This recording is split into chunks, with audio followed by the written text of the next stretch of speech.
In a world filled with rules, codes, and consequences, one man broke free from the darkness only to be dragged back in. This is the story of John Wick, a man who lost everything, and when the last thing he cared for was taken from him, he unleashed a storm that would shake the criminal underworld to its core. This isn't just about revenge, it's about the kind of man you never want to cross. Let's dive into the brutal and emotional journey of John Wick. The film opens with John Wick, bloodied and barely conscious, crashing his car into a wall. He crawls out of the wreckage, clutching his stomach, and collapses. As he lies on the ground, dying, he pulls out his phone and watches a video of his late wife, Helen. She's on a beach smiling. Her voice echoes through the silence, pulling us into John's world. This moment isn't about death. It's about memory, about what's worth living for and what's worth killing for. A few days earlier, it's cloudy. John wakes up in an empty bed and relives the memories of his wife, their last dinner together, the moment she collapsed in his arms, her final breath in the hospital. He clings to her necklace as if it still carries her warmth. At her funeral, John stands alone. A silent statue in a graveyard of memories. A man named Marcus watches from afar and approaches to offer comfort, a friend from the old life. Back at home, John receives a delivery. Inside, a puppy and a letter. It's from Helen. She arranged this before she died. Her words are tender, urging John not to grieve alone. The puppy's name is Daisy. John's stoic shell cracks. This dog is more than a pet. She's a message, a reason to keep going. Daisy becomes John's companion. She wakes him, eats with him, follows him everywhere. In an attempt to resume a routine, John takes her out for a drive in his prized 1969 Ford Mustang. He even shares cereal with her, just to feel less alone. At a gas station, three young thugs admire John's car. Their leader, Yosef, asks how much. John says it's not for sale. Yosef mutters something rude in Russian. John replies in fluent Russian, not this one. But it's not just a car to John. It's a piece of the life he shared with Helen. Later, he blows off steam at an abandoned airstrip, drifting the car in circles, chasing adrenaline to numb the pain. That night, masked intruders break into John's house. They beat him, kill Daisy, and steal his car.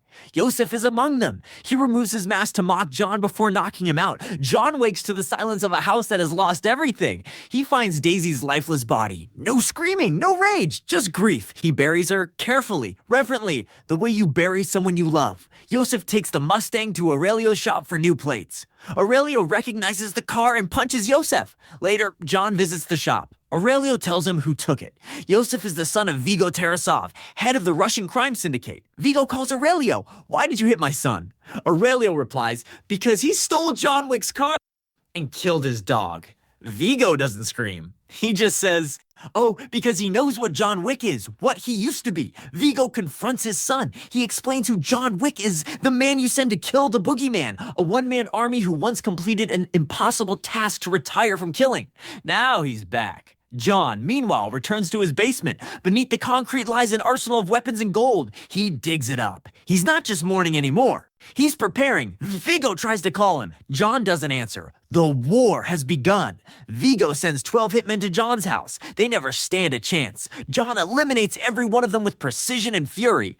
Not a wasted move. Not a single word, just violence executed with chilling grace. When a cop named Jimmy shows up and sees the carnage, he just asks, "You working again, John?" John replies, "Just sorting some stuff out. The underworld knows the boogeyman is back."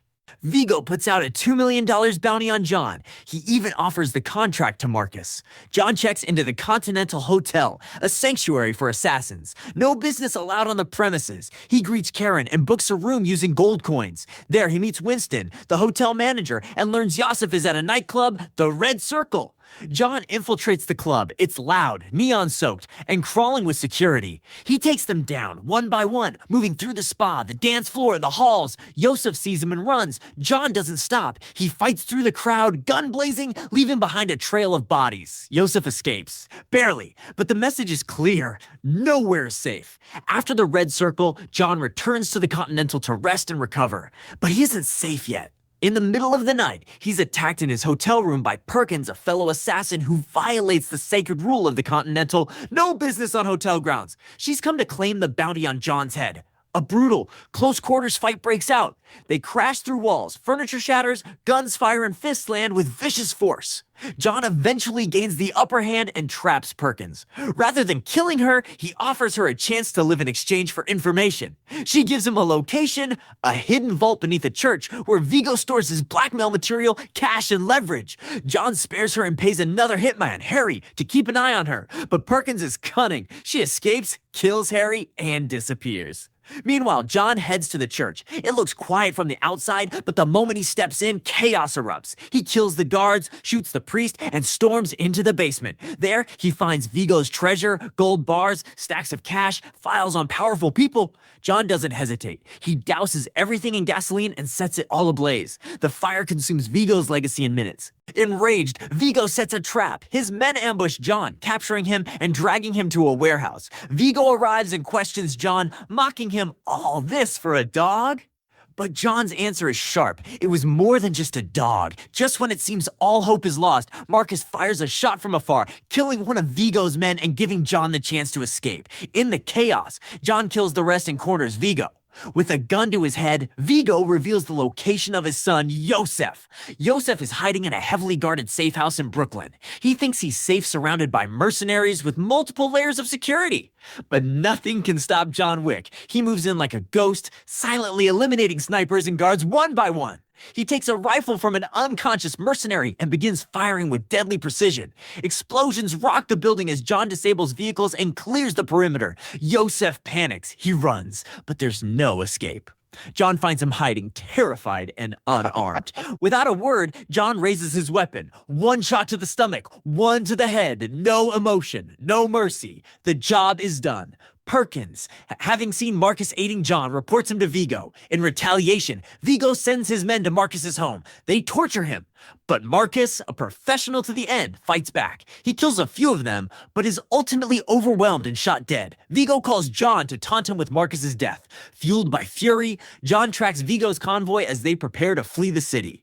In the rain-soaked streets, John launches a final assault. He rams into their SUVs, flipping cars and killing henchmen with ruthless precision. One by one, Vigo's guards fall. Vigo and John are the last two standing. In a final standoff, the two men step out of their wrecked vehicles. Rain pours down, drenching them, but they don't flinch. Their weapons are empty. Their army's gone. It's just them now. Two men shaped by violence, staring each other down in a broken world they helped build. They lunge at each other with fists and fury. The sound of bone hitting bone echoes across the wet concrete.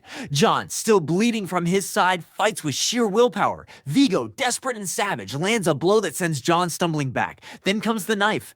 Vigo plunges it into John's stomach. It's a brutal hit, but John doesn't fall. He grips the knife, doesn't pull it out. Instead, he leans in, using the pain, forcing the blade deeper as leverage. With a growl of effort, he shifts his weight, twisting the knife from Vigo's grip. And in one brutal motion, he stabs Vigo once, twice ending it. Vigo stumbles backward, clutching his wounds, gasping for breath. Blood mixes with the rain, forming a dark river beneath him. He looks up at John. All this for a dog? John doesn't answer. He doesn't need to. His silence is heavier than any words. He turns and walks away, wounded, limping, but not defeated.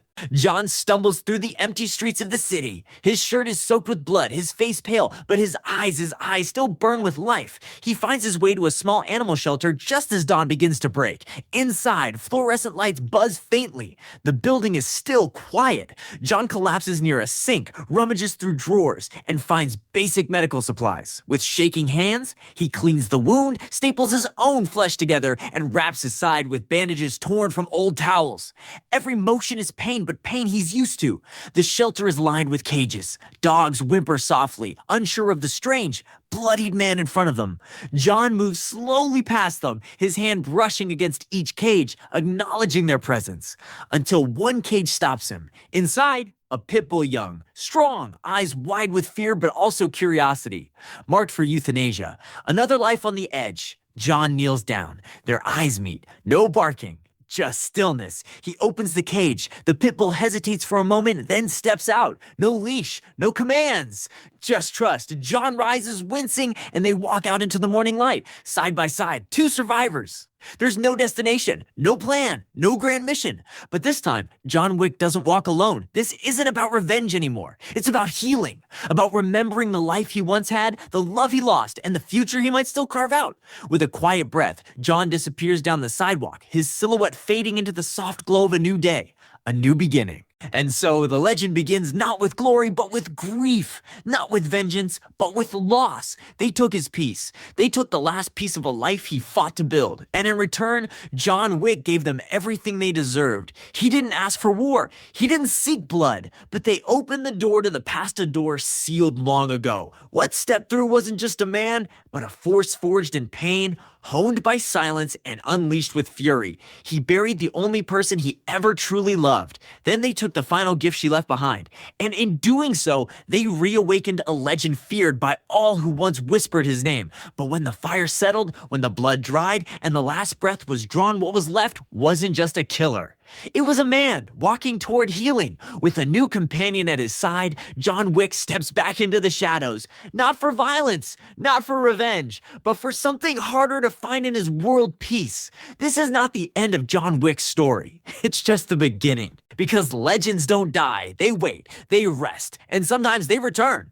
John's war may have paused, but the world he lives in never truly sleeps. His name still echoes in the underworld, a whisper that chills even the boldest hearts. And somewhere, someone else is already plotting. Another threat, another betrayal. But now they know. Now they all know. If you come for John Wick, you better not miss. If you enjoyed this breakdown, don't forget to subscribe, and share your thoughts below.